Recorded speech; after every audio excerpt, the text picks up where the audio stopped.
inspirasi dan motivasinya sampai bisa berada di titik sekarang apa Kak? Oke, sebenarnya inspirasi dan motivasi itu dari YouTube tuh apakah udah ada penghasilan dan berapa penghasilan dari YouTube tersebut? Siapa sih penari yang menjadi favorit dalam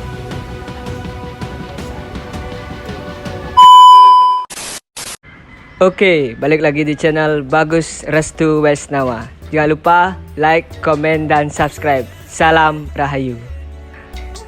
Oke teman-teman, kali ini saya udah berada di Sanggar Seni Nritya Graha Siwanata Raja yang tepatnya ada di Jalan Yudhistira, Banjar Babakan, Sukawati, Gianyar. Iya.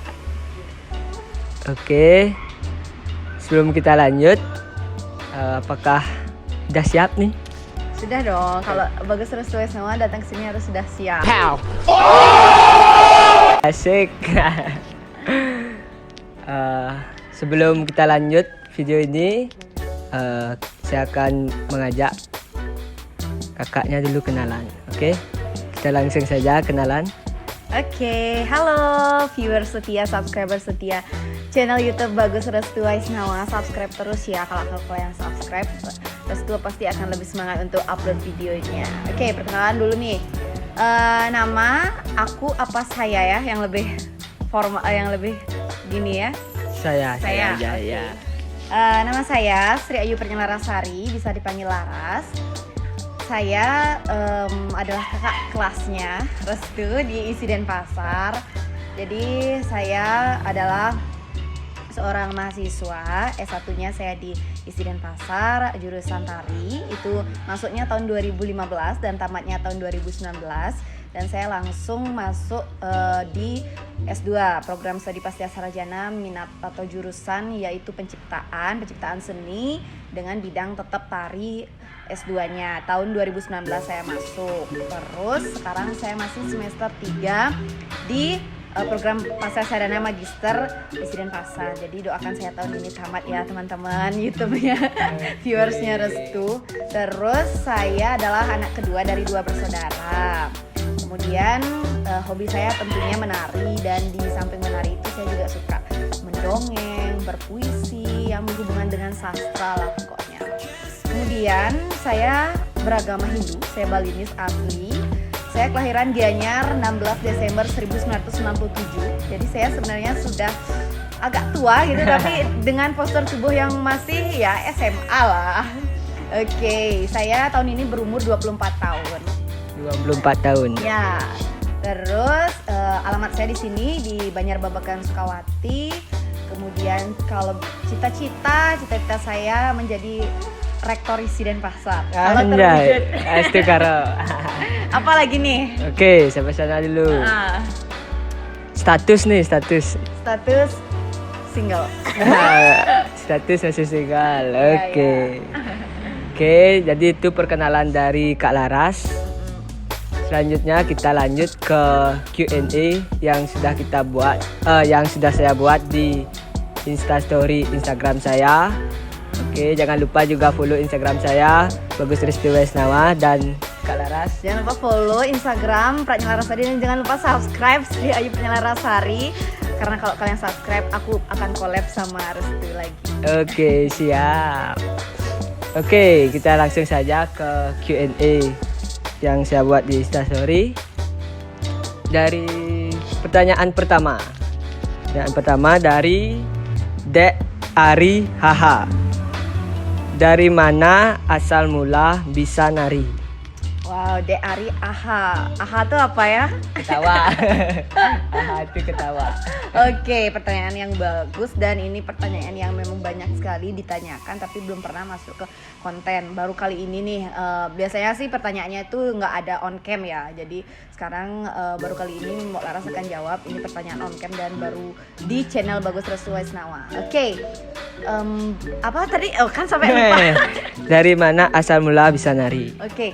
Asal mula bisa nari itu sebenarnya ini kan lingkungan satu jalan ini sebenarnya semua rumah-rumah orang itu ada sanggar. Di sini ada sanggar karawitan, ada sanggar pedalangan, ada sanggar musik, Dan di Banjar ini tuh hampir semua kebanyakan dalang, penabuh, penari dan lain sebagainya.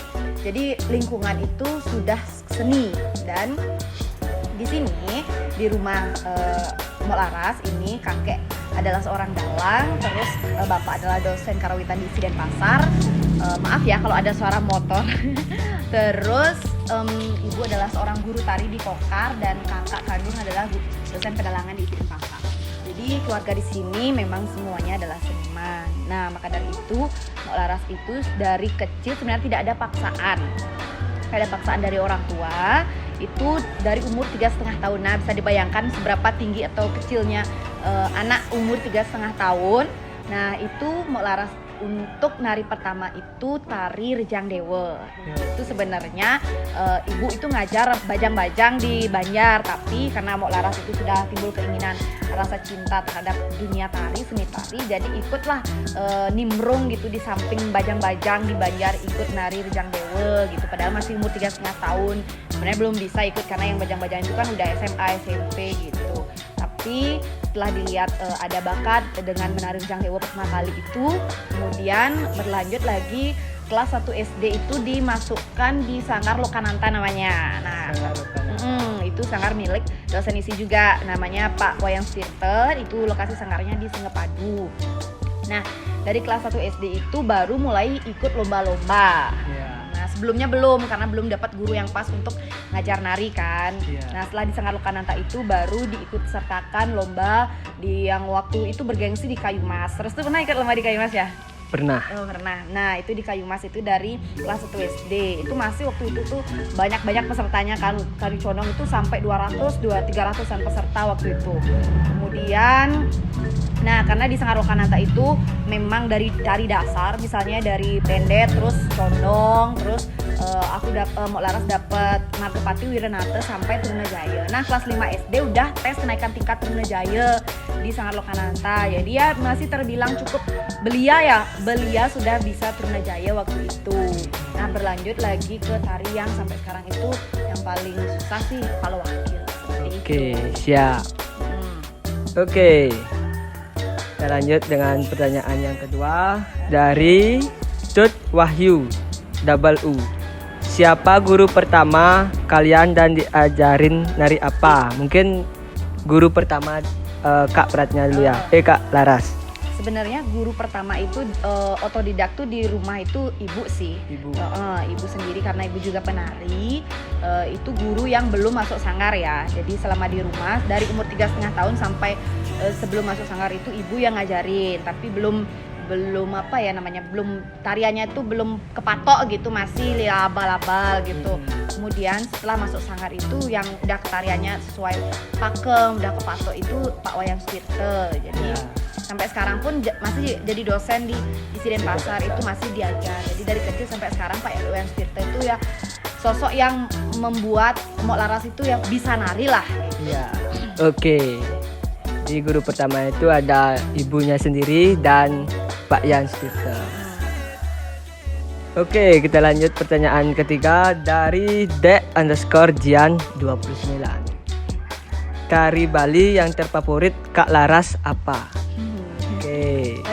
Tari Bali untuk sekarang ini ya, Yang karena paling favorit. Itu adalah tari yang menurut itu sebenarnya tarian yang Mbok Laras idam-idamkan dari dulu.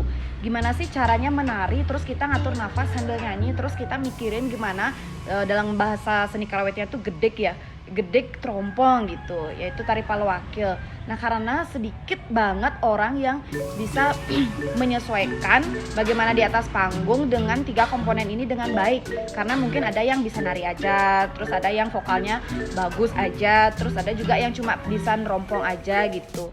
Nah gimana caranya biar ketiganya ini terlihat kita tuh hebat gitu kan. Nah tari Palawakil ini sih yang sebenarnya favoritnya Kak Laras dari dulu sebenarnya, tapi belajarnya itu baru dari kuliah. dari S1 itu baru belajar tari Palawakil sampai sekarang menjadi tari favorit seperti itu. Oke, jadi tari favoritnya itu tari Palawakil. Ya. Oke, kita lanjut ke pertanyaan berikutnya dari Gus Titik Krisna. Bagaimana solusi untuk budaya di masa pandemi seperti sekarang dan kedepannya? Oke, ini pertanyaan yang sangat kritis ya teman-teman. Nah, sebagai insan muda atau generasi muda kita di zaman sekarang ini yang sedang dilanda pandemi corona, gimana cara kita biar bisa tetap bertahan dengan situasi seperti sekarang ini? Itu memang sangat berat ya. Pasti semua kalangan seniman, pelaku seni, generasi muda yang penari pasti semua merasakan itu. Nah, sharing pengalaman pribadi nih ya. Ya, menurut pribadi. Sebenarnya dari dulu tuh Kak Laras itu cuma punya YouTube dan menjadi penonton setia YouTube aja. Tapi setelah masa pandemi ini datang, jadi berpikir kenapa kita tidak memanfaatkan YouTube itu sebagai media di masa pandemi sebagai seorang penari khususnya. Padahal orang-orang yang ngerekam, misalnya Kak Laras tuh pernah direkam sama orang tapi orang itu nggak minta izin, kan uangnya dia yang dapat, Iya. bukan kita yang dapat. Nah itu lagi salah satu alasan kita punya potensi, kita punya bakat. Kenapa kita kembangin di teknologi di aplikasi YouTube ini? Ya. Selain kita bisa menunjukkan kepada dunia apa bakat kita, selain itu kita juga bisa kerja di YouTube karena YouTube itu menghasilkan uang. Dan di masa pandemi itu kan banyak orang yang pasti megang HP, ya. Kalau nggak HP pasti laptop. Nah, pasti orang-orang itu yang dibuka itu, yang tontonan itu YouTube karena banyak sudah sedikit orang yang sekarang nonton televisi kan, pasti lebih sering ke YouTube daripada ke TV. Nah, daripada itu di masa pandemi bulan April kayaknya itu Mok Laras mulai memanfaatkan YouTube itu dan astungkare subscribernya itu ya astungkare banyak. Nah, dari subscriber banyak itu mulai bertambah dan itulah sebabnya seorang YouTuber itu pasti lebih semangat ngupload video kalau subscribernya itu tambah banyak, viewersnya itu tambah banyak. Nah, dari sanalah bisa bertahan gimana kita sebagai generasi muda, pelaku seni di masa pandemi dengan menunjukkan seni budaya kita di dunia YouTube gitu. Dan kalau Bali pun pasti terkenal dengan seni budayanya kan gitu. Ya, betul. Pasti kalau orang Bali ya pasti bisa nari kan gitu. Nah, itulah tujuannya kita sebagai generasi muda harus bisa memanfaatkan teknologi di masa pandemi ini gitu. Ya. Oke, kita lanjut ke pertanyaan berikutnya, yaitu dari Sri Prasetya. Kak, gimana caranya biar bisa pentas atau mengikuti lomba tari, Kak? Oke. Nah, itu sih memang pertanyaan yang sangat banyak. Umumnya orang anak kecil gitu banyak juga yang nanya ya gimana sih caranya bisa pentas. Kan orang-orang tuh pasti sedang pentas, sedang pakai kostum, sedang make up gitu. Kuncinya yang pertama adalah belajar sejak dini. Nah, di sini juga di Sangkarnya Mok Laras kan yang dari TK playgroup itu sudah tak ajarkan bagaimana menari dengan baik, bagaimana kita di atas panggung sebagai penari yang profesional. Nah, jika sudah besar, misalnya ada nih sharing pengalaman juga ya, ada muridnya Mok Laras itu dia sudah besar terus kuliah ke luar, ke Jawa, ke Jogja, dan sampai di sana itu dia ditanyakan orang Bali pasti bisa nari, tapi dia memang tidak penari, tidak bisa nari sama sekali. Nah, itulah malunya ketika kita sudah besar itu baru merasa gini apa namanya tuh, dari kecil nggak pernah belajar nari, sekarang udah besar jadi malu kan. Yeah. Nah, itulah sebabnya mari kita belajar sejak dini. Dari kecil kalau memang sudah terlambat, sebenarnya nggak ada sih kata terlambat. Sekarang bagaimana kita niat dan kemauan untuk belajar menari dengan tekun, dengan benar-benar gitu. Terus juga kalau memang sudah terjun di sebuah sanggar atau belajar menari di salah satu guru, itu harus benar-benar tidak boleh bosan ya, tidak boleh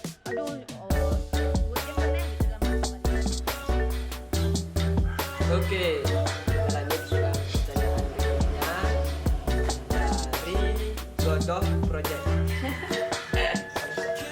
Keluh kesah apa yang dirasakan mengajar anak-anak sanggar, Kak? Ini pertanyaan yang sangat-sangat bagus ya. Oke, dari Godoh Godoh Project. Godoh Project, nama Instagram username yang sangat unik.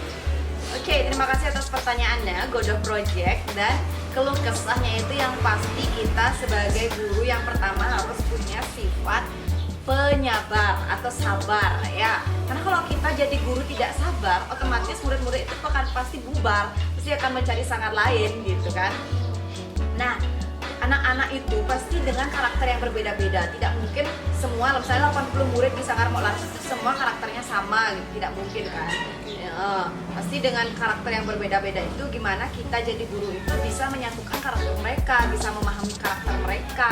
Nah, dari sanalah mereka akan merasa nyaman terhadap guru. Jadi guru itu mengerti dan memahami karakter mereka, otomatis mereka akan tetap belajar di Sanggar ini. Yang kedua adalah penyayang.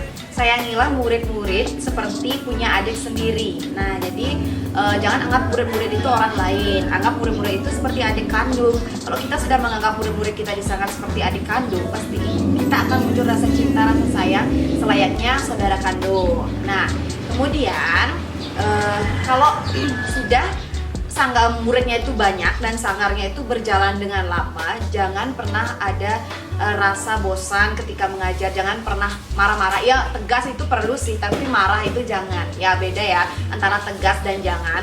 Antara tegas dan marah, sorry. Kalau tegas itu pasti murid itu akan cepet bisa. Tapi kalau kita marah-marah sampai muridnya nangis gitu, pasti itu akan sanggarnya tidak akan berjalan lama.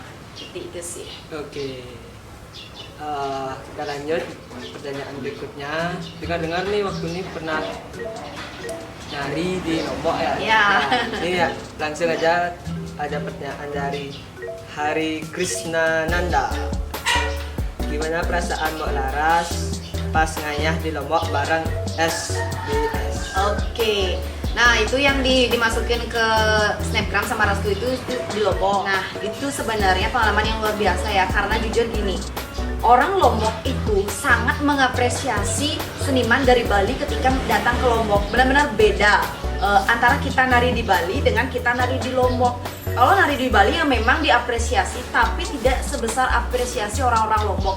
Kayak orang Lombok tuh ngelihat artis gini loh, artis Jakarta, sampai mereka tuh teriak-teriak histeris gitu. Dan ketika baru sampai Lombok belum berias pun udah dicari, udah dimintain foto, dimintain tanda tangan.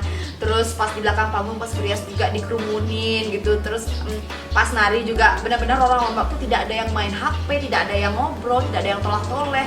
Fokus mereka menyaksikan pertunjukan yang ada di atas panggung.